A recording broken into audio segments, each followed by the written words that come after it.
السلام عليكم ورحمة الله وبركاته. الحمد لله رب العالمين، وصلى الله وسلم وبارك على نبينا محمد وعلى آله وأصحابه وأتباعه ومن اتبعهم بإحسان إلى يوم الدين.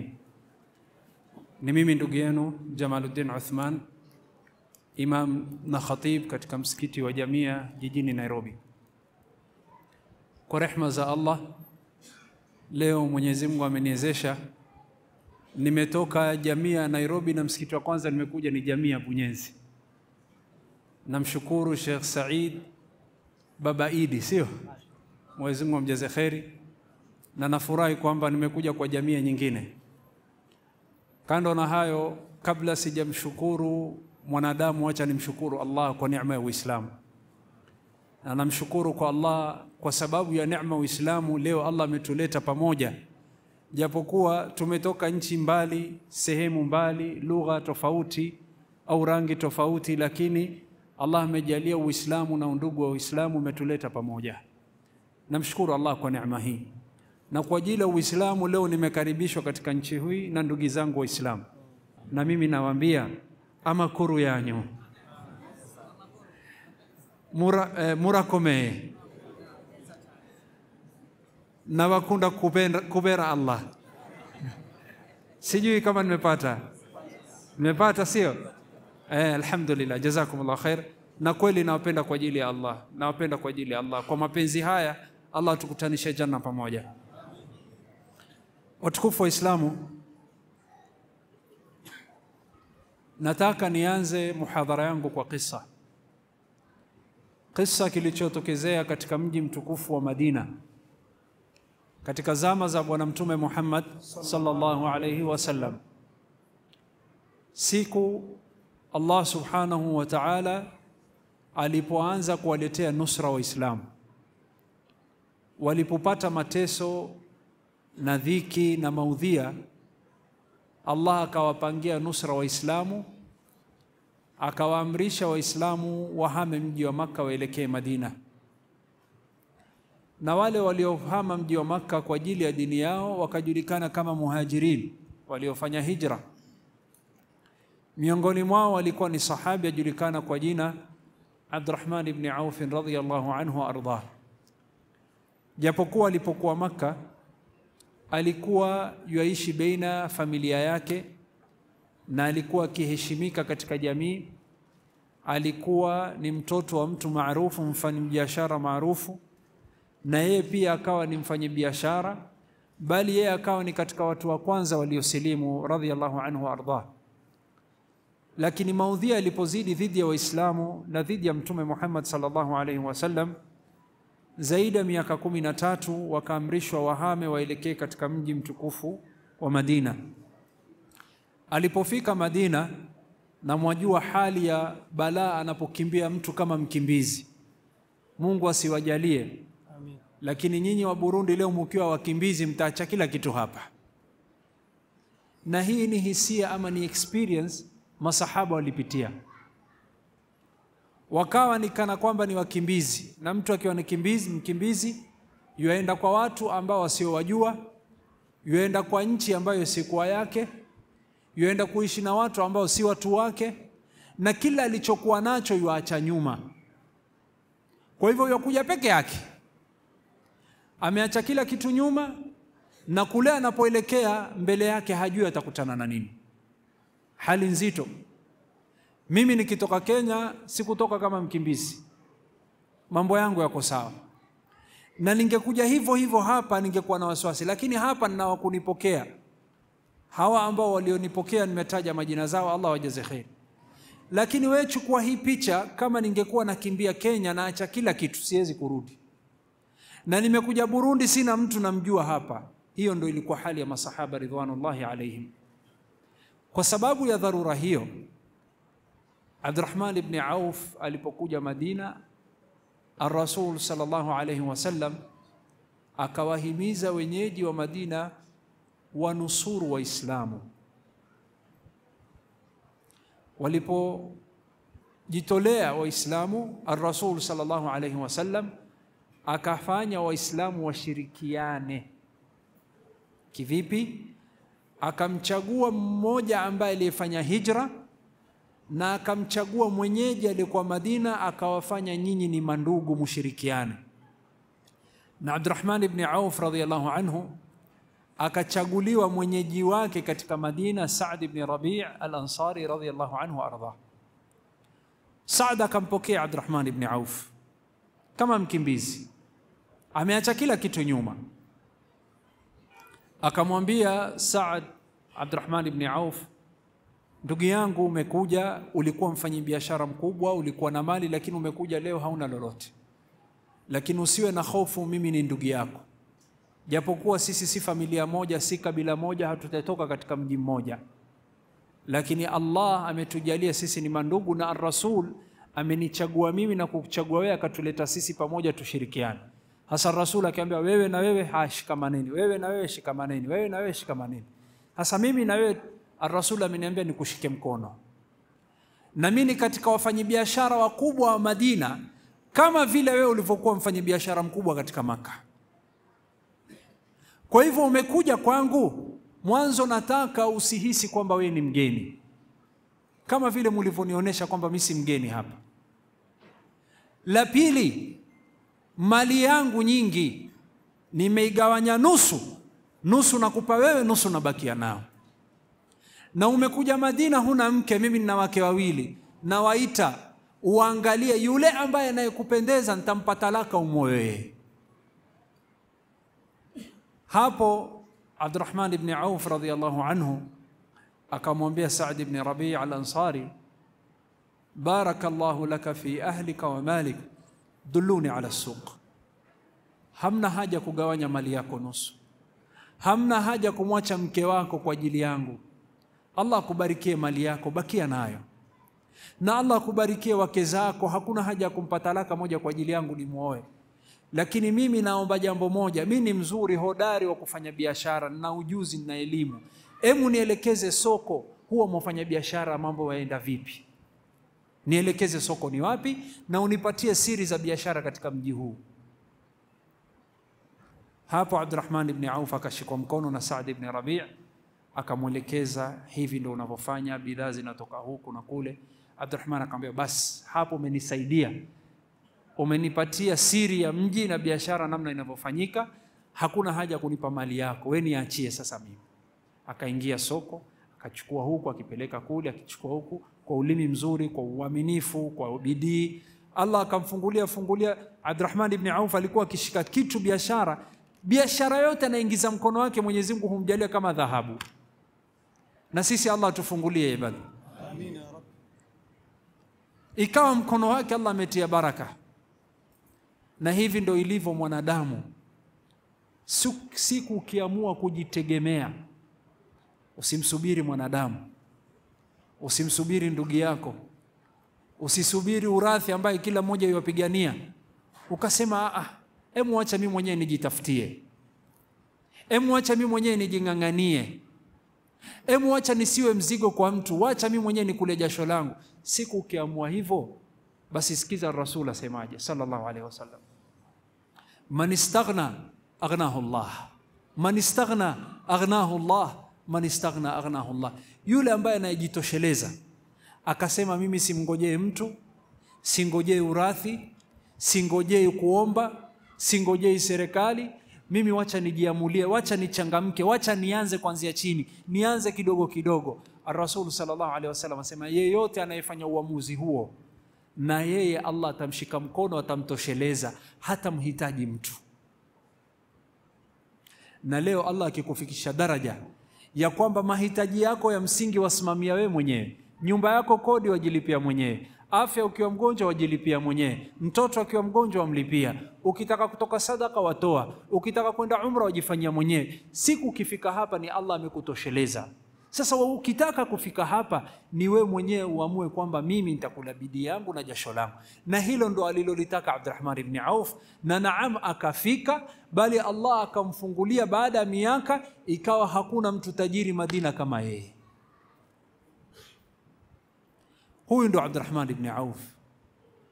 Hasa sijui ushangazwe na nani, ushangazwe na imani ya Saad ibn Rabi' ambaye alikuwa tayari kugawanya mali yake kwa mtu asiyemjua, kwa mtu asiyemtambua, kwa mtu ambaye ni mgeni, ni mkimbizi, lakini kwa ajili ya la ilaha illa Allah nitamshika mkono. Ama ushangazwe na mtu ambaye aliyepewa kila kitu, mali na dunia na mke, akasema wacha nisikusumbue, wacha nionyeshe mimi nifanye vipi, najua mimi nikijitegemea Allah atanishika mkono.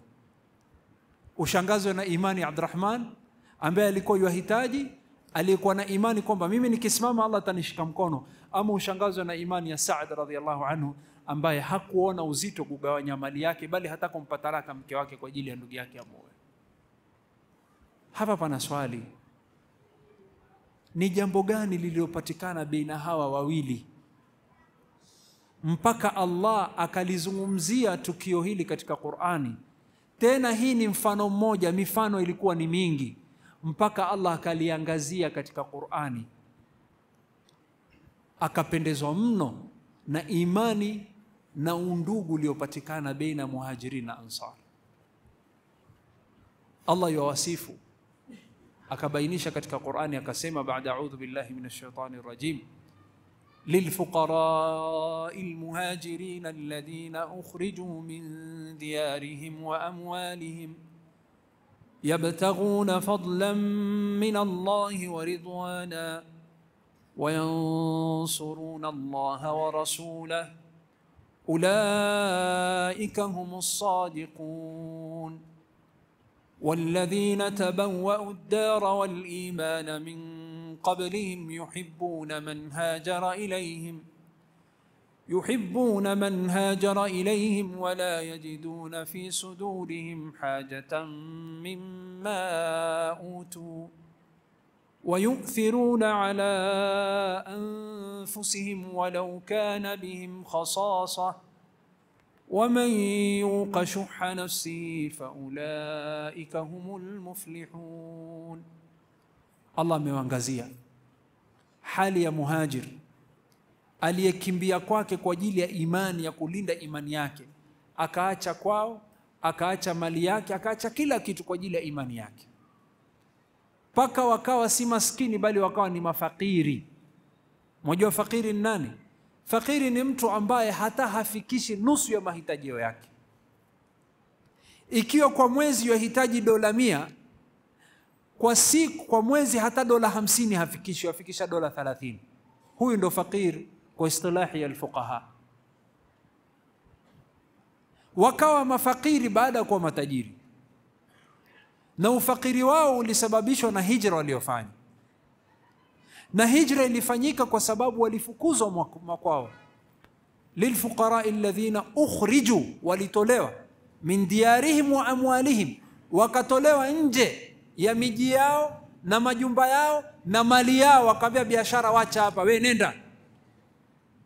Yabtaghuna fadlan min Allah wa ridwana, kwa ajili ya kutafuta radhi za Allah na kwa ajili ya kutafuta malipo kutoka Mwenyezi Mungu na fadla zake, na kwa ajili ya kumnusuru Mwenyezi Mungu na mtume wake.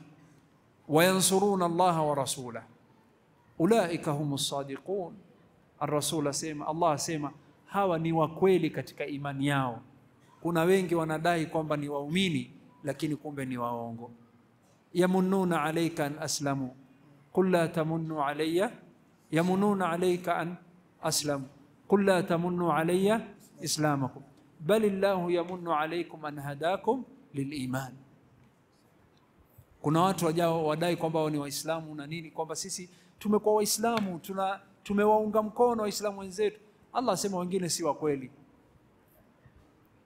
Lakini Allah asema juu ya masahaba muhajirin, ulaika humus sadiqun, hawa walikuwa ni wa kweli katika imani yao. Allah tujalie tuwe wa kweli katika imani zetu. Kisha Allah awaangazia masahaba waliowapokea, walladhina tabawwa'u ad-dara wal imana min qablihim yuhibbun, wanawapenda man hajara ilayhim, waliofanya hijra wakawajia wao. Hawakuwafanyia chuki wala hawakusema hawa wamekuja kuteka mji wetu, wamekuja kuteka nchi yetu, hawa ni wakimbizi. La, waliangalia la ilaha illa Allah, wakaamini mwenye kutoa riziki ni Allah, mwenye kutoa riziki ni Allah. Yabtaghuna fadlan min Allah wa ridwana wa yansuruna Allah wa rasulahu ulaika humus sadiqun walladhina tabawwa'u ad-dara wal imana min qablihim yuhibbuna man hajara ilayhim wa la yajiduna fi sudurihim hajatan mimma utu. Hawana nyongo wala chuki dhidi ya wageni wao, wala hawaoni kwamba ni mizigo. Hasa hii imesababishwa, uhusiano huu ulipatikana kwa sababu ya kipengele moja kupatikana, na kipengele hili lilipopatikana ndio ikawa sababu ya Waislamu kupata nusra. Na kama Waislamu tunataka nusra popote tulipo, bila kipengele hiki haipatikani nusra popote tutakapokuwa. Nao ni undugu katika Uislamu, undugu unaojengeka kwa msingi ya la ilaha illa Allah, undugu unaojengeka kwa msingi wa imani. Ndipo Allah akasema innamal mu'minuna ikhwa. Ndipo Rasul akasema almuslimu akhul muslim wa kunu ibadallahi ikhwana. Muislamu ni ndugu ya Muislamu, na nyinyi muwe ni mandugu, nyinyi waumini kuweni mandugu, waja wa Allah kuweni mandugu. Hasa mimi nawauliza, je, kama Muislamu wewe una sifa ya kumthamini Muislamu mwenzako? Je, kama Muislamu wewe una sifa ya kumthamini mtu kwa ajili ya la ilaha illa Allah popote alipo duniani?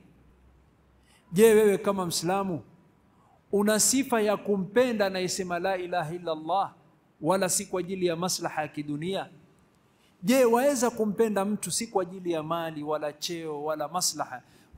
Unayo tabia kumpenda mtu na kumtukuza kwa ajili ya la ilaha illa Allah? Ikiwa unayo basi ujue ya kwamba wewe wajenga Uislamu. Lakini ikiwa hauna, basi wewe ujue ni katika wale ambao wanaovunja Uislamu. Na tusitarajie nusra popote tutakapokuwa ikiwa Waislamu hatutakushikamana na tukawa na undugu wa kiimani. Hasa hapa pana swali, ni mambo gani ambayo yanachangia undugu katika Uislamu? Kwa sababu na imani sote hapa tuko tayari tuchangie katika nusra wa Uislamu. Na imani hapa tuko tayari tuepukane na sababu ya kusababisha Waislamu kuzoroteka na hali yao kuwa mbaya.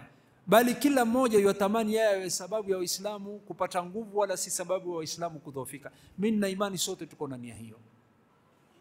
Jambo la kwanza, ukitaka au sababu inayoleta undugu baina Waislamu ni watu kupendana.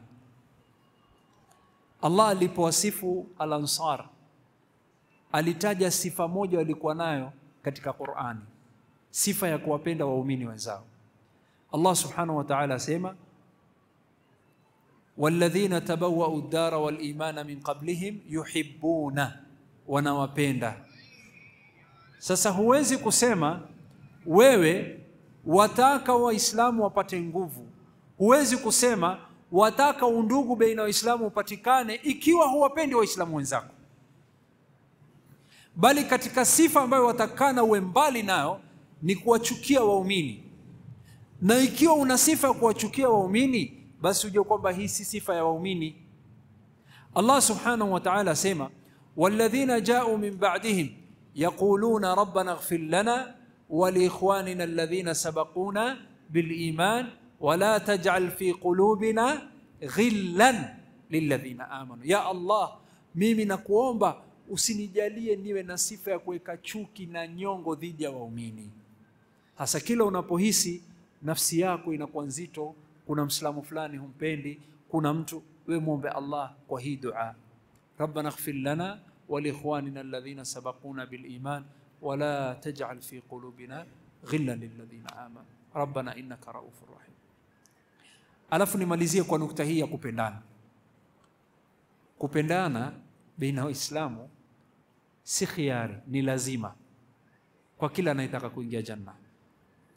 Usione ya kwamba kupendana baina Waislamu ni kitu cha kama sunna ama ni kitu ambacho ni kizuri. La, ni jambo la lazima. Wallahi ni jambo la lazima kwa kila anayetaka kuingia janna. Ikiwa hutaki kuingia janna mengine, Lakini ikiwa wataka kuingia janna, ni lazima sifa hii ya kuwapenda waislamu wenzako uwe nayo. Ar-Rasul sallallahu alaihi wasallam atueleza kama ilivyokuja katika Sahih Muslim, la tadkhuluna aljannata hatta tu'minu wa la tu'minu hatta tahabu. Asema Mtume Muhammad sallallahu alaihi wasallam, la tadkhuluna aljanna, hamutaingia janna, hatta tu'minu, mpaka muwe waumini, wala tu'minu hatta tahabu, na hamwezi kuwa waumini mpaka mupendane. Sasa hapa pana swali, kupitia maneno ya Bwana Mtume Muhammad sallallahu alaihi wasallam, kwa yule anayetaka kuingia janna sharti awe ni nani? Mu'min. Na kwa kila anayetaka kuwa mu'min sharti apende waumini wenzake. Sijui kama tuelewana. Kwa hivyo huwezi kusema wataka janna ya Allah na wewe si mu'min, na huwezi kusema wataka kuwa mu'min kama hupendi waumini wenzake. Kwa hivyo kupendana kwa waumini, na wauliza ndugu zangu Warundi, kupendana baina waislamu na waumini ni sharti ya kuingia janna ama si sharti? Ni sharti. Ar-Rasul amezifungamanisha hivi, hawezi kuachanisha. Janna na imani zimefungamana, imani na kupendana baina waumini imefungamana. Kwa hivyo Muislamu mwenzako awe na upungufu aina yoyote, angalia Uislamu, akukosea namna gani, kama waweza kumsamehe msamehe, lakini hata mtakosana mtu namna gani, msivunje undugu baina Waislamu. Nafikiri imefahamika. Jambo la pili ambalo lazima lipatikane ikiwa tunataka undugu upatikane baina waumini, kando na kupendana na kuepukana na chuki, sifa ya pili lazima ipatikane ili undugu kupatikana, ni sifa ya rahma. Ni sifa ya rahma. Rahma ni huruma, kuhurumiana. Hatuwezi kusema undugu utapatikana kama hatuhurumiani.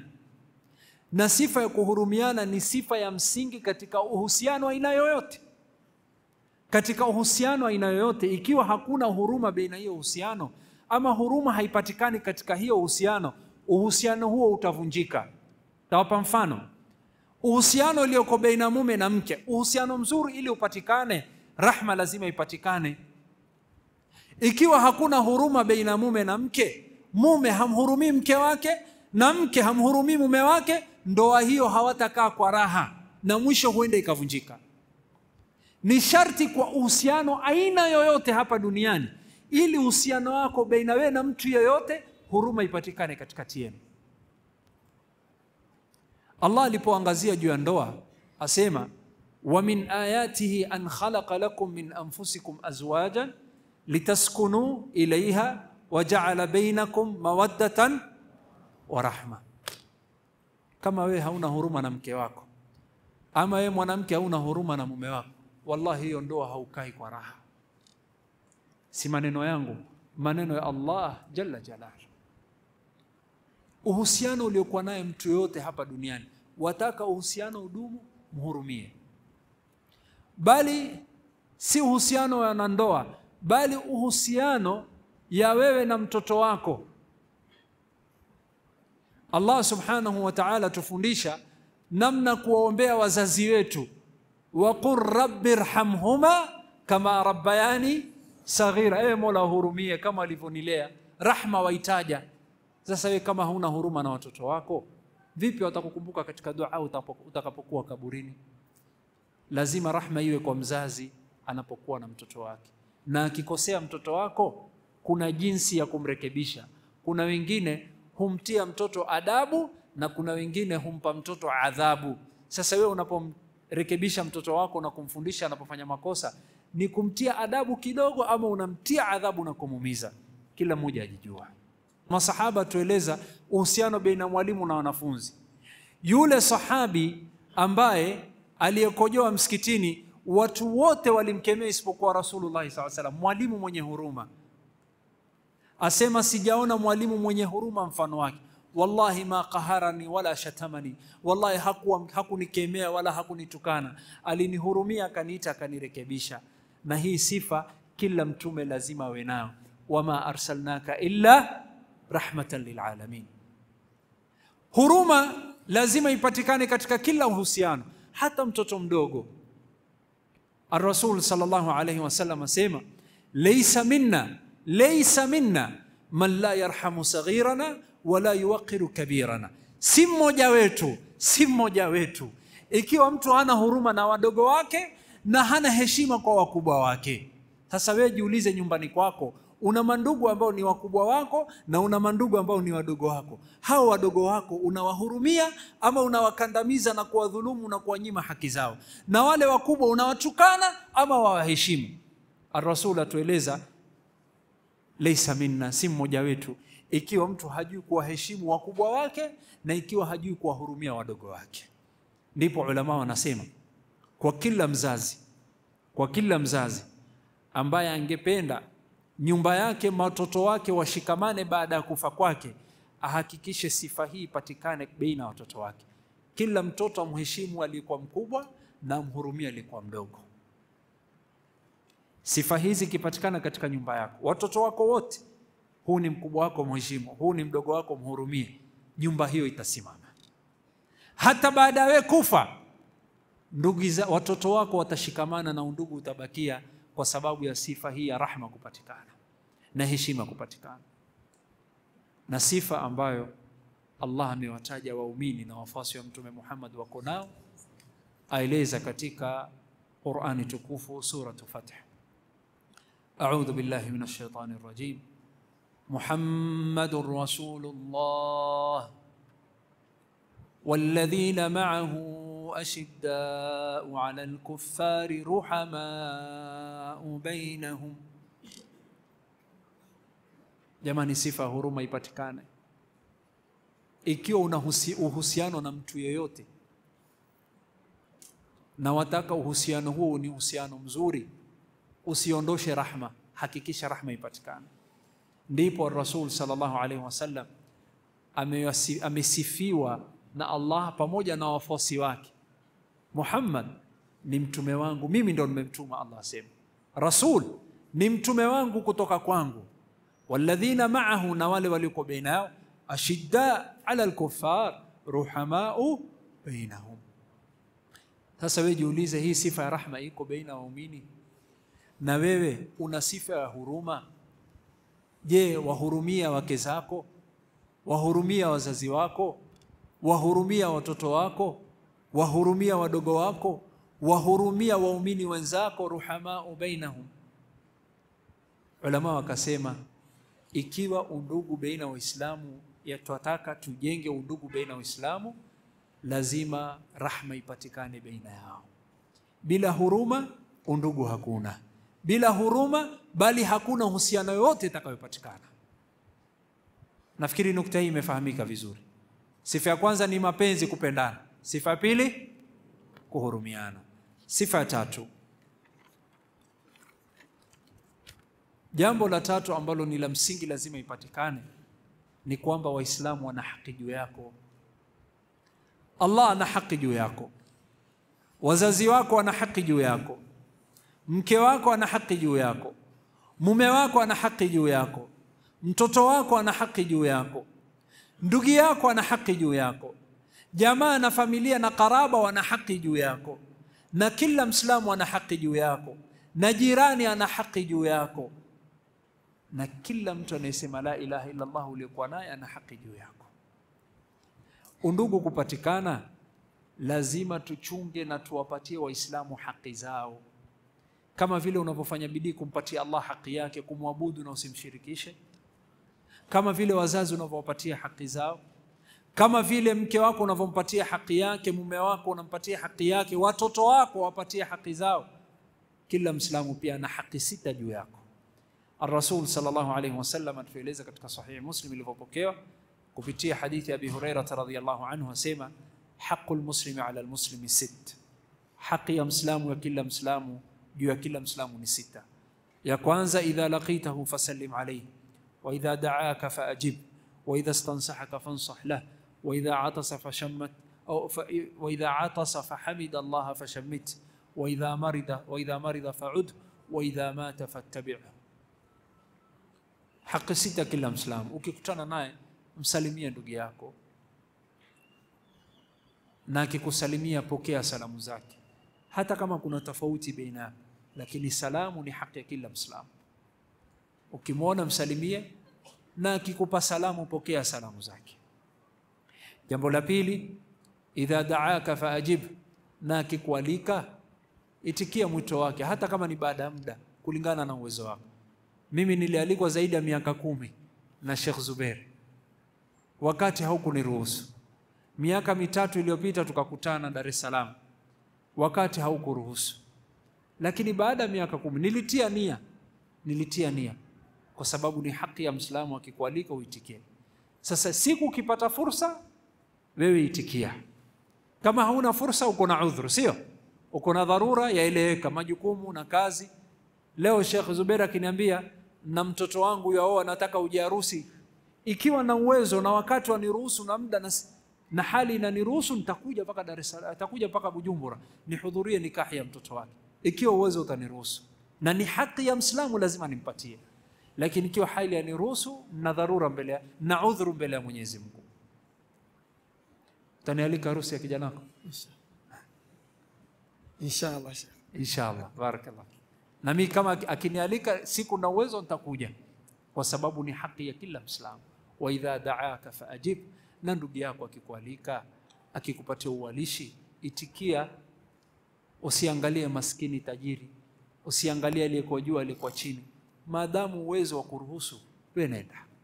Ni haki ya kila Muislamu kupokea salamu na kumpa salamu, kuitikia uwalishi wake, na akiomba ushauri usiwe mchoyo. Wa idha stansahaka fansah la, na mtu kuomba ushauri kwa njia nyingi. Namwambia Sheikh Zubair, hapa hebu nieleze, mimi nina pesa nataka kuinvest, nataka kuwekeza biashara hii, naona ni nzuri. Sasa yeye asinifanyia khiana, ni haki yangu mimi, lazima nipe. Nimeona boma nzuri, mama moja hapa mzuri, nikasema mama amenipendeza, hebu yuko na binti yake vipi? Namuomba ushauri, akinifanyia khiana atakuwa amenikosea, lakini ni haki anipatie haki yangu ya Uislamu, nikiomba ushauri asifanye uchoyo. Wa idha atasa fahamida Allah fashammit, akichemua ama akipiga chafya, lakini sharti fahamida Allah, akasema alhamdulillah, mimi ni mwambie yarhamka Allah. Lakini akipiga chafya akasema excuse me, sijui kama mwajua hiyo mnasemaje huko? Huko wanasemaga kira. Kira, sio? Akisema kira usiseme yarhamka Allah, akisema excuse me usiseme yarhamka Allah. Sharti ambaye Rasul amesema fahamida Allah, akamhimidi Allah, akasema alhamdulillah, na nyinyi mwasemaje? Yarhamuka Allah. Yarhamuka Allah. Nafikiri meleka. Akipiga chafi akasema kira, na nyinyi mnasemaje? Twesi. Hiyo ni bid'a. Astaghfirullah alazim. Sio? Kwa hivyo akisema alhamdulillah unamwambia yarhamka Allah. Haki ya 4. Haki ya 5, wa idha marida fa'ud, na akiwa mgonjwa mtembelee ndugu yako. Ukisikia fulani mgonjwa, fulani hali yake si nzuri, hali ya kuruhusu, wakati tia nia, huyu nikipata fursa mwanzo lazima nimwendee, mkusudie mgonjwa, umtembelee.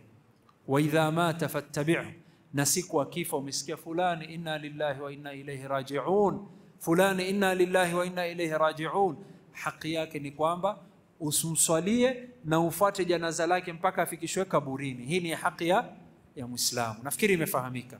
Kwa hivyo hizi ni haki 6. Ulama wakasema ili undugu upatikane baina ya Waislamu lazima tuhakikishe kwamba kila Muislamu yupewa haki yake. Hii ni nukta ya 3. Kupendana, kuhurumiana, na tupeane haki ya kila mmoja wetu. Jambo la 4, ili undugu upatikane lazima tunusuriane. Anapokuhitaji ndugu yako, simama naye ikiwa uwezo na hali ya kuruhusu. Ikiwa uwezo na hali haikuruhusu, Allah asemaje? La yukallifu Allahu nafsan illa usaha. Kama huwezi hauwezi, lakini kile chache waweza kufanya fanya. Kama ni mali yako tumia, kama ni nguvu zako tumia, kama ni heshima tumia jina lako, kadri uwezo wako. Na ikiwa umeshindwa, qaddara Allah ma shaa fa'al. Kwa hivyo Ulama wakasema ili undugu upatikane lazima tunusuriane. Asema Rasul sallallahu alayhi wasallam maneno mazito, na kunusuriana baina waislamu ni lazima kama una uwezo na kwa kiwango ambacho Allah alichokuwezesha. Lakini siku ndugu yako Muislamu ya kuhitaji na una uwezo na ukamwacha, la ilaha illa Allah, emusikizeni baada gani na kusubiri. Onyo kali kutoka Mtume sallallahu alayhi wasallam. Asema sallallahu alayhi wasallam, ma min mri'in yakhdhulu imra'an musliman fi mawdhi'in tuntahaku fihi hurmatuhu wa yuntaqasu fihi min 'irdihi illa khadhalahu Allah fi mawtin yuhibbu fihi nusratahu. Asema hakuna Muislamu, Mtume sallallahu alayhi wasallam asema, ma min mri'in yakhdhulu imra'an musliman, hakuna Muislamu atakayemfanyia khudhlani Muislamu mwenzake. Khudhlan maana yake ni nini? Ulama wakasema al-khudhlanu tarkul auni wa adamu nasr, kutomsaidia mwenzako na kutomnusuru ili hali Allah amekupa uwezo. Hii ndio maana khudhlan, wal iyadhu billah. Hakuna Muislamu atakayemfanyia khudhlani Muislamu mwenzake, asimnusuru na asimsaidia ili hali ana uwezo, akaamua kumwacha, illa itafika siku na yeye atahitaji nusra ya Allah, na Allah naye ataamua kumfanyia khudhlani, asimnusuru na amwache. Inna lillahi wa inna ilayhi raji'un. Wallahi siku ukihitaji nusra na Allah sikunusuru, hauna mwingine ataweza kukunusuru. Kwa ushahidi wa maneno ya Mwenyezi Mungu, in yansurukumullahu fala ghaliba lakum wa in yakhdhulkum faman dha alladhi yansurukum min ba'di. Allah asema in yansurukumullah, ikiwa Allah atawanusuru, fala ghaliba lakum, hamna ambaye atakayewaghilibu na kuwashinda. Wa in yakhdhulkum, na Allah akiwaacha asiwanusuru, faman dha alladhi yansurukum min ba'di, muna nani baada Allah aweza kuwanusuru? Wallahi hakuna. Na katika sababu ya Allah kukuacha asikunusuru ni kwamba kuna siku ulikuwa na ndugu yako Muislamu ya kuhitaji na ulikuwa na uwezo, lakini ukasema achana naye. Madamu ulifanya hivyo, ujue kwamba ni deni, na Rasul asema illa itafika siku khadhalahu Allah, Mwenyezi Mungu naye atakufanyia khudhlani, asikunusuru fi mawtihin yuhibbu fihi nusrata, katika wakati ambao wahitaji Allah kunusuru. Sasa wewe kumnusuru mwenzako na kumnusuru ndugu yako Muislamu yajenga undugu, na usione kwamba utakapomnusuru ndugu yako umemsaidia, baina wewe na yeye wewe ndio umejisaidia zaidi. Bali Rasul sallallahu alaihi wasallam asema kumalizia, wama min mri'in yansuru musliman, hakuna Muislamu atakayemnusuru ndugu yake Muislamu mwenzake, fi mawtinin, katika hali au katika sehemu, yuntaqasu fihi min 'irdihi wa yuntahaku fihi min hurmatihi illa nasarahu Allah fi mawtinin yuhibbu nusratahu. Hakuna Muislamu atakayemnusuru mwenzake illa na yeye itafika wakati atahitaji nusra ya Allah, na Allah ndo atamshika mkono amnusuru. Na yule atakayeshika mkono na Allah ameshindwa, haizi kushindwa. In yansurukumullahu fala ghaliba lakum, Allah akikushika mkono akikunusuru, hakuna weza kusimama mbele yako, yote utawashinda. Hasa siku ukisimama na ndugu yako, kwa hakika haujasimama naye zaidi kuliko wewe vile ulivyosimama na nafsi yako. Na ukiwa Mwenyezi Mungu amekupa uwezo ukamnusuru mwenzako na ukamuokoa na ukamsaidia, usione kwamba umemfaa yeye, bali wallahi umejifaa wewe mwenyewe, kwa sababu yeye amepata msaada wako, lakini wewe umepata msaada wa nani? Na kati yako na yeye nani aliyefaidika zaidi? Nauliza, kati ya yule uliyemsaidia akapata msaada wako na wewe baada ya kumsaidia umepata nusra ya Allah, baina nyinyi wawili, wewe na yeye, mimi na yeye, nani aliyefaidika zaidi? Mimi. Kwa hivyo maisha yako ukisimama na mtu ukausije ukaona kwamba umemsaidia, wallahi umejisaidia mwenyewe zaidi. Ndipo ulama wakasema sababu ya kuleta undugu ni watu kunusuriana na kila mmoja kusimama na mwenzake. Jambo la 5 yenye kujenga undugu baina Waislamu ni watu kutodharauliana. Dharau ikipatikana na mtu kuwa na kibri na kumdharau mwenzake, utavunja undugu. Ar-Rasul sallallahu alayhi wasallam asema, al-muslim akhul muslim la yakhunuhu wala yakdhibuhu wala yakhdhuluhu, kullu al-muslimi ala al-muslimi haramun 'irduhu wa maluhu wa damuhu, التقوى ها هنا بحسب امرئ من الشر أن يحتقر أخاه المسلم. محل الشاهد ni nukta ya mwisho, بحسب امرئ من الشر أن يحتقر أخاه المسلم. Yatosheleza, ni shari tosha kwamba wamdharau mwenzako. Katika hadithi nyingine asema Mtume sallallahu alayhi wasallam, بحسب امرئ من الشر أن يحتقر أخاه المسلم كل المسلم على المسلم حرام دمه وماله وعرضه. Ulama wakasema ihtiqar, kudharauliana ama mtu kumdharau mwenzake, yavunja undugu. Ndio maana Mtume alipotaja baada undugu baina Uislamu akataja mambo yanayovunja undugu, akasema almuslimu akhul muslim, Muislamu ni ndugu ya Muislamu mwenzake. Katika mambo akataja la yahtaqiruhu, hamdharau ndugu yake. Ar-Rasul kutaja mambo ya kumdharau ni kwa sababu kudharauliana yavunja undugu. Na wacha niwaeleze, mwanadamu yoyote unapomkosea, makosa huwa ni tofauti, lakini kuna kosa moja wanadamu wote wamekubaliana, ukimfanyia mtu hayuko tayari kukubali, nao ni kumuonesha madharau.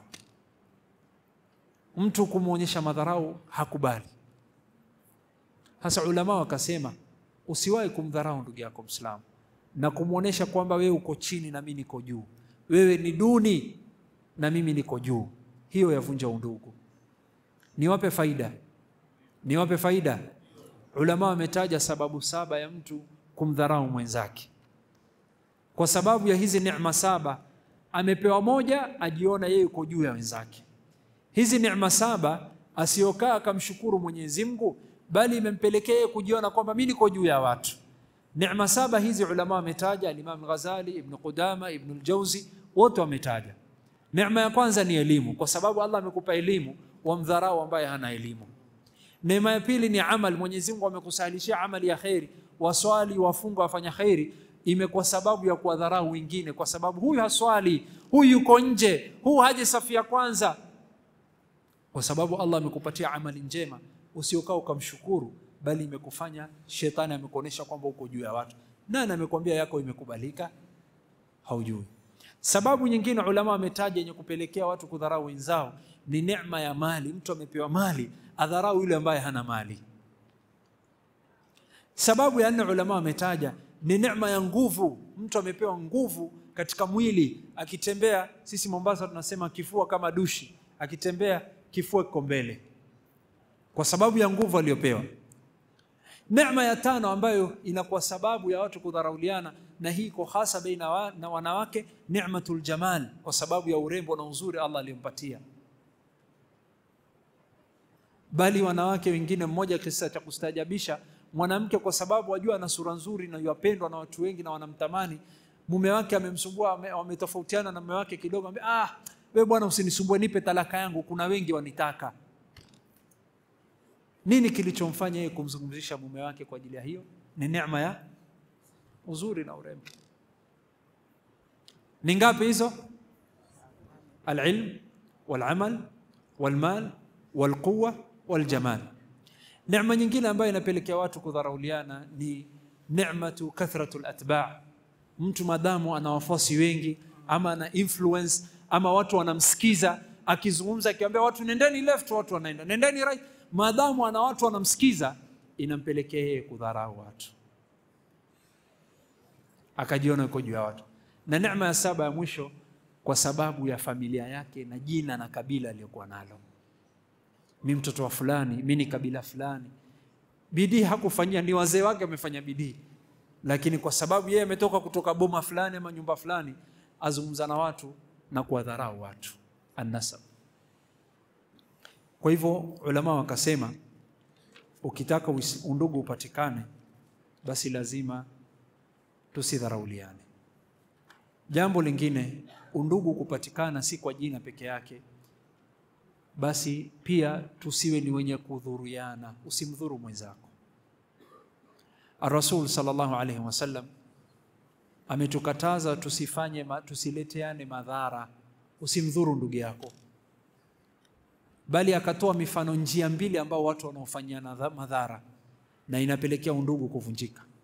Mfano mmoja ni mfano wa biashara, mfano wa pili ametaja mfano wa ndoa. Ama biashara, sema Rasul sallallahu alayhi wasallam kama ilivyokuja katika sahih al-Bukhari na Muslim, hadithi ibn Umar radhiyallahu anhu, la yabi'u ar-rajul ala bi'i akhihi wa la yakhtub ala khitbati akhihi illa ya'dhana lahu. Ndugu asiende kufanya biashara, katika hali ya kufanya biashara akamuibia ndugu yake customers wake, wateja wake. Hasa fulani ashakuwa ni mwenye kuzungumza, ataka kununua. Mathalan, nimependa Buyenzi, nikamuuliza Sheikh Zubair, kuna ardhi gani? Ananiambia kuna ardhi hapa na ardhi hapa na ardhi hapa. Nikaenda sehemu moja ardhi nikapenda. Wenye ardhi wale wengine wakapata habari, wakaja kwangu, mimi nafanya biashara, anambia usinunue kwake, njoo nunua kwangu, mimi nitakupatia kwa bei fulani. Ar-Rasul ametukataza. Ametukataza, yavunja undugu.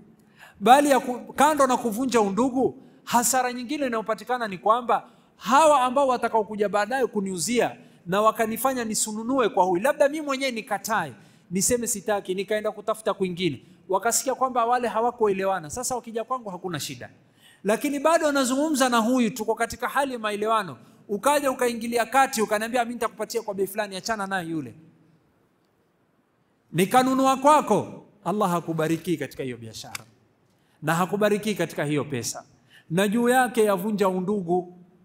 Mfano wa pili, Ar-Rasul sallallahu alaihi wasallam ametoa ni katika ndoa. Fulani amepeleka posa mahali, amepeleka katika boma fulani, na mimi namtaka yule msichana, nilikuwa nasubiri pesa sijafikisha, lakini amenitangulia. Ar-Rasul asema usiende, ngoja, ukisikia amerudishwa ama binti amekataa ndo upeleke posa. Lakini uende ukamtafute msichana kwa FaceTime ama WhatsApp ama Snapchat, ukamwambia naja mimi, usikubali mimi ndo naja. Ar-Rasul asema la, usifanye hivyo.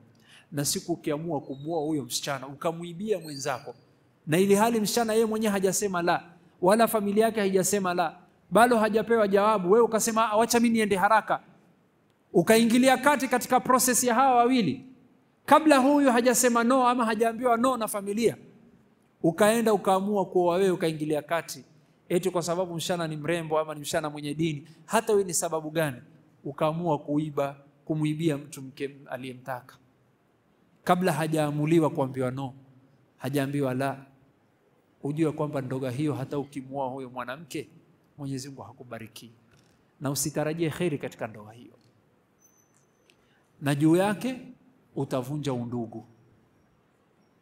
Kwa hivyo undugu kupatikana ni kwamba tusidhuruyane, nisikudhuru na wewe usinidhuru, itasababisha undugu kufanya nini? Kudumu.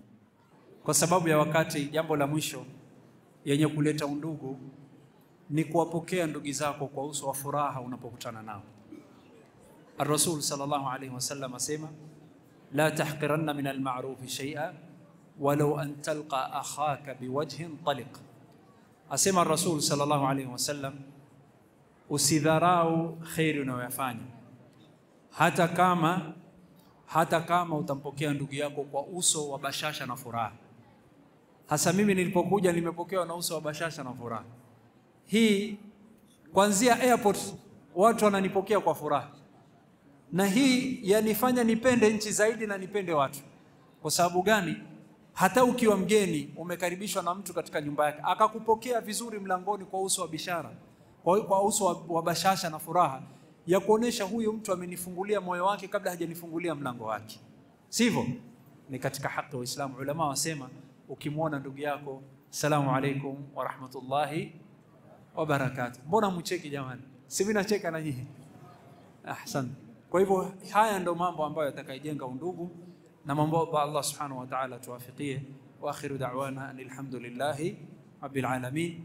Na namaliza kwa maneno ya Mwenyezi Mungu na mtume wake, innamal mu'minuna ikhwana. Namaliza kwa maneno ya Mtume Muhammad sallallahu alaihi wasallam, wa kunu ibadallahi ikhwana, enyi waja wa Allah kweni mandugu. Mtume Muhammad aambia waja wa Allah kweni mandugu. Tuko tayari kwa mandugu?